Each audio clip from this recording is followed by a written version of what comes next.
बिस्मिल्लाहिर्रहमानिर्रहीम। अस्सलाम वालेकुम प्यारे बच्चों, खुश आमदीद। उम्मीद करती हूँ आप सब खैरियत से होंगे। मैं हूँ आपकी टीचर आमना अमात।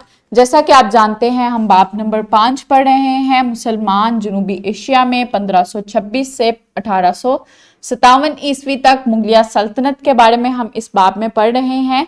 आज का सबक पढ़ने के बाद बच्चे इस काबिल हो जाएंगे कि वो हुमायूं की बतौर हुक्मरान चंद खिदमात बता सके।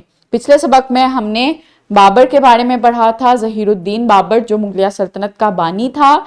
आज हमने नसीरुद्दीन हुमायूं के बारे में पढ़ना है जो कि ज़हीरुद्दीन बाबर का बेटा था, और उसकी दौरे हुकूमत के बारे में, उसने जो अपने दौरे हुकूमत में अहम खिदमात दी उसके बारे में आज हमने जानना है। लेक्चर नंबर 2 है हुमायूं की बतौर हुक्मरान खिदमात। सबक का आगाज करते हैं सरगर्मी के साथ। ये जो एक नक्शा नजर आ रहा है आपको स्क्रीन पे, ये दिल्ली सल्तनत का नक्शा है। दिल्ली सल्तनत के जवाल के साथ वहां पे मुगलिया सल्तनत का आगाज हुआ, और मुगलिया सल्तनत की जो बुनियाद थी वो ज़हीरुद्दीन बाबर ने रखी थी। ज़हीरुद्दीन बाबर जो है वो मुगलिया सल्तनत का बानी है, और ज़हीरुद्दीन बाबर के बाद जो था उसका जानशीन बना था वो उसका बेटा था जो कि नसीरुद्दीन हुमायूं था, जिसके बारे में आज हमने पढ़ना है कि उसका दौरे हुकूमत कैसा था और उसने क्या क्या अहम खिदमात जो थी वो इंजाम दी थी। ये जो नसीरुद्दीन हुमायूं था उसकी पिक्चर है। नसीरुद्दीन जो हुमायूं था, नसीरुद्दीन मोहम्मद हुमायूं 1508 ईस्वी में काबिल जो शहर था अफगानिस्तान का, वहां पर पैदा हुआ। उसका जो आबाई शहर था, जो आबाई इलाका था वो काबिल था, अफगानिस्तान में वो पैदा हुआ था। बाबर की वफात के बाद जो उसका तख्तनशी बना था, जो उसका जानशी बना था, वो नसीरुद्दीन मोहम्मद हुमायूं था। इसने बाबर की वफात के बाद 30 सितंबर 1530 को मुगलिया सल्तनत की हुक्मरानी का ताज पहना। 1539 में शेरशाह सूरी ने चौंसा के मुकाम पर और 1540 में कनूज के मुकाम पर हुमायूं को शिकस्त दी। हुमायूं जो था उसको 1540 में वहां पे शिकस्त हुई, और शिकस्त खाने के बाद वो जिलावतन हुआ और ईरान के हुक्मरान के पास जाके उसने पनाह ली। ईरान के हुक्मरान ने उसको फौजी सिपाही भी दिए और दोबारा से उसको हिंदुस्तान पर हमला करने और लाहौर पर हमला करने में उसकी मदद भी की। दोबारा से लाहौर और हिंदुस्तान पर हमला करने के लिए वो जब आया तो 1555 में वो फातेह हुआ और दोबारा से उसने हिंदुस्तान पर अपनी हुकूमत का आगाज किया।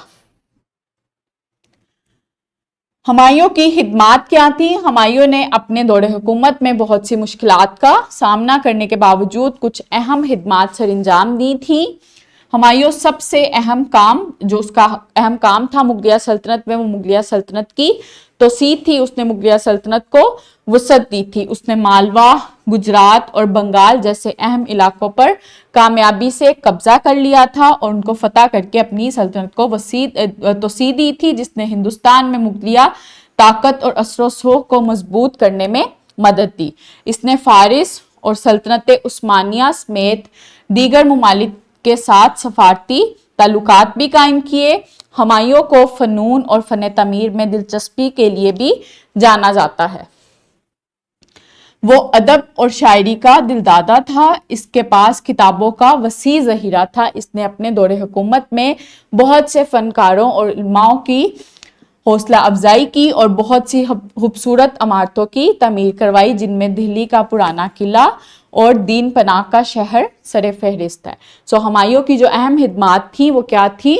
मुगलिया सल्तनत की वसअतों को तोसीह देना। उसने बहुत सी अहम रियासतें, गुजरात और इसके अलावा बंगाल, उनको फतह किया था और अपनी सल्तनत को तोसीह दी थी। इसके अलावा वो फ़न तमीर और अदब का बहुत शगफ रखता था। उसने बहुत सी किताबें उसके पास ज़हीरा थी अदब से मुतल्लिक। इसके अलावा वो शायरी का भी दिलदादा था और उसने बहुत सी तमीरात में अपना अहम किरदार अदा किया, जिसमें दिल्ली का जो पुराना किला है वो मशहूर है और दीन पनाह का शहर भी सरे फहरिस्त है। प्यारे बच्चों, आज हमने क्या पढ़ा? बाबर की वफात के बाद हुमायूं तख्तनशी हुआ। इसने मालवा, गुजरात और बंगाल जैसे अहम इलाकों पर कामयाबी से قبضہ کیا. اس نے اس کے علاوہ بہت سی جو اہم خدمات انجام دی تھی اس میں اس نے فن تعمیر ہے اور اس کے علاوہ ادب میں اس نے بہت اہم جو خدمات تھی وہ انجام دی تھی. مختصر سوال ہے، ہمایوں کی جلاوطنی کے بعد بادشاہ ایران نے کس طرح اس کی مدد کی؟ اس کا آپ نے جواب لکھنا ہے اپنی نوٹ بک پہ. امید کرتی ہوں آپ کو آج کا سبق اچھے سے سمجھ آیا ہوگا. ملتے ہیں اگلے سبق میں. اپنا بہت خیال رکھیے گا. بہت شکریہ. اللہ حافظ.